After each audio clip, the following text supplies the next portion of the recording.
Hey guys, it's Lindsay. Welcome to my channel where I share all about homeschool on here and planning and motherhood.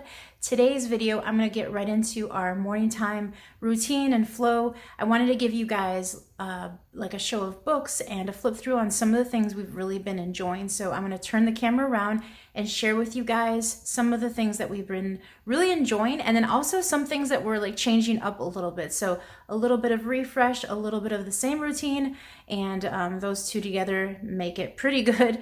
I always like to make things a little different to just refresh our morning baskets and refresh our routines. And it's the middle of the homeschool year, so a lot of you guys are kind of like burnout. I'm doing the same thing, so I encourage you guys to just make some very small changes that make you happy and make your kids happy. If you guys like these type of videos, give me a thumbs up. And if you have not yet subscribed to my channel, I would love for you guys to join here at Momma Schmooze Homeschool Reviews. And without further ado, I'm going to share with you guys some of the books that we are reading, and hopefully this will give you guys some inspiration for your morning time routine. I'm going to share with you guys quickly what we use for our devotionals for the past month or so, and I want to continue on using it. So we are reading devotions for young readers. You could buy the Bible along with this, which is probably a very good idea. I just never purchased it. So we are using my daughter's Bible, the NIV Bible that I got for her 8th birthday. I shared it with you guys in a video before. There's no devotions for it because I was telling you guys in my other video, I noticed that like preteen, like 8 to 12-year-olds have lots of like topics that I don't want to discuss with her as of yet. So I'm going to wait another year or so to dive into those subjects. So this one is just a NIV Bible that's appropriate for her age, and I love the denim pink. It's so cute. So this is the table of contents. These are all of the subjects that they're going to read about, and there's a verse to learn and a story to read in the Bible, or you can read your own Bible, which is great. And that's what I usually have my daughter do. My daughter reads this out loud to us, so it's nice for her to read out loud to my son and to me while we eat breakfast, and then something to pray about, and then something to do. So sometimes we do this orally. I might like have them do something. There's lots of little activities like drawing a picture. So there's hide a toy, have your friends hunt and find it. So there's all these different sort of ideas that they give you that go along with a devotion, something to pray, and then they have the same format. So a verse to learn, something to read, pray, and to do. I usually have a bookmark in here in any of my devotions with our scripture verse of the week, or it usually takes 2 weeks. But here are some laminated little train things that I got years ago when I did Heart of Dakota. So if you guys are looking for something fun, just laminate something where there's scripture on it and cut it out and then use it as a bookmark. And that always reminds me to have them do the memorization verse. That's the easiest way for me lately to remember to do it. This is also another book that we read on the regular, which is Poem of the Week, and it's for grades K to 2. It's scholastic. I don't know if you could still find it. It's by Maria Fleming, and it's 50 poems with activities for teachers. I love it. My kids like it. It starts in September because this is like a book for school. So September, these are the little topics that they talk about. This was given to me by a teacher, by the way, so I appreciate all the teachers out there. I've gotten a lot of books from retired teachers. My mom is friends with one of them, and so she gave me a lot of books, and then I was able to pass on a lot too. So here is what it looks like. For instance, a new friend poem, and then there's like poetry pointers, inspirations, how to be a good friend, and then sometimes there's activities. This one is like tracing the leaves, I think, with a crayon. And they have things for every season. We really love it. So this is a really good one. And I'm sure you can find other poetry books out there that are similar to it. So if you're looking for something like that, I'll try to link it down below in my Amazon account. I've talked about this book a lot. Julie Andrews, Collections of Poems, Songs, and Lullabies. And it comes with a CD, so you can hear her and her daughter read the poetry, and it's so beautiful. Like, it's so nice for someone else to read the poems. So we listen to it at the house sometimes, or we bring it in the car, mostly in the house. But here are a few samples of what the poems look like, and there's lots of seasonal ones. There's growing up poetry books. They have My Favorite Things by Sound of Music, which I always point out. But there are lots of really pretty like poems, and I love the watercolor like artwork. It's just totally my cup of tea. I love it. I know I'm like a nerd, but I really like watercolor a lot. I also want to start using this. This is something that we haven't done in a while. It's story cubes. So you just roll the die and there's different little images. Let me see if I can get it there. It's clear. There's little different images on the dice, and the kids can just retell a story with all 9 cubes. It says that they're icebreakers, problem solving, creative inspiration, speaking and listening skills, because then your other kid could repeat the story, mental workout, and literacy development. So this is really, really good. You could probably make up your own little cubes or your own little like story images if you want to, and like if you're trying to do it a little more inexpensive, you can do that.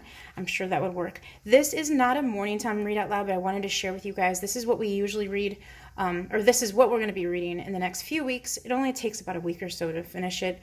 We're trying to finish up Dingoes at Dinner Time with the Magic Tree House because we were learning about Australia, but I wanted to do Shadow from Puppy Place. This is the 3rd one, and this is just like a book about 2 kids that foster little puppies, and my daughter is reading it, and so she's a 3rd grader, so this is 2nd and 3rd grade reading level, and my son wanted to listen to it, so I'm reading them to him, and she's just listening to it again. Another thing I forgot to show you before I go on is a block calendar that I got on Amazon. It's just gold and like black. It's kind of all banged up, but I have my son work on his calendar time, so he has his own calendar, and then I want him to change the month, the day, and the date, and I always go over the year with him. So he's in charge of changing this at our dining room table, so this is just a fun way to, remember the date. Guys, now I'm going to share my group subjects in the morning, so it flows from Bible to poetry, and we do Song School Spanish once or twice out of the week. Once we usually do a chapter. The second time lately, we just started implementing my husband helping us out with Spanish. So he is reviewing it on Thursday nights. He speaks fluent Spanish, so it's very helpful. And I am totally game for him helping me out for sure. Like I need help. So if I could get any help from him, I appreciate it a lot. So this is our last group subject I'm going to share with you guys, which is Story the World. And I want to show you the books that I got for it that they recommend in the activity book. I only got a few. This is like a little cute post-it note that I got from Amazon that I'll link down below if you want to check it out. But I love these because you can put them in the books, on the fronts of the books, in the back of the books, divide them or whatever. And I use these as bookmarks for the kids sometimes, and I use them for my planner. So we are finishing up The Bottom of the World, Australia. So we're listening to Dingoes at Dinner Time, which I said. We watched Wildcrafts Australia video on YouTube, which is a really old one of theirs, which I would totally recommend. We read these out loud once or twice out of the week. It depends. Some of the sections are long, so I will divide them up, and my kids usually do the coloring. So we'll end right here, and then maybe the next time during the week we'll read, a little section over here. So this one's a page and 2 pages and a half. So they do map work. Well, my daughter does map work, not my 1st grader, but she does the map work, and then they both color while I read it. So it's very, very good. This one is talking about France. So we are going to be reading this book, and this is based out of Paris, France. And we're also going to read this book over here, which is Favorite Medieval Tales. And I think this is the same lady who wrote Magic Tree House. And here is the Islamic invasion, where they talk about Spain and Africa. So we got a book called Beautiful Butterfly, which is a folk tale from Spain. And also we got Look What Came from Spain. This is a book that I really like because it talks about music and culture. It's kind of like Children Around the World, or Children Just Like Me.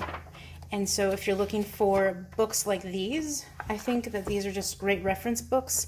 And it's by Kevin Davis. So I don't know if he does any more books of different countries, but definitely check that out at your library. We're going to be learning about the Vikings. This is about a voyage with the Vikings, and this is starting off in Mr. Whitaker's ice cream soda shop, where they have a time machine. So they go back in time. It's called the Imagination Station, and they're going to go back to the Vikings. So this will be really, really fun. I've read the one for the Roman times, and my kids liked it. That's the flow of our day. That's what opens up our day for our homeschool, and it works for us for many years, but it's definitely gotten more simpler. And also we have added a lot of group subjects like Story the World, History, and Spanish. That is what we focus on a couple days out of the week, and then the other days out of the week, when we're done with this, we go straight to our core subjects. So I hope this helps you guys out, and I hope you got some inspiration. Let me know some of the really fun books that you guys are reading about. If you guys have any recommendations for Story of the World for Middle Ages that are coming up soon, let me know. We do have a YouTube playlist that I do refer to. There's a lot of people that have, put a lot of work into finding really good videos, so I am looking at those as well. Let me know if you guys have anything that you guys have enjoyed while you're doing Story of the World, if you've done it before. I will see you guys in my next video, and again, if you like these videos, give me a thumbs up, and I would love for you guys to subscribe to my channel. Have a wonderful day. Bye, guys.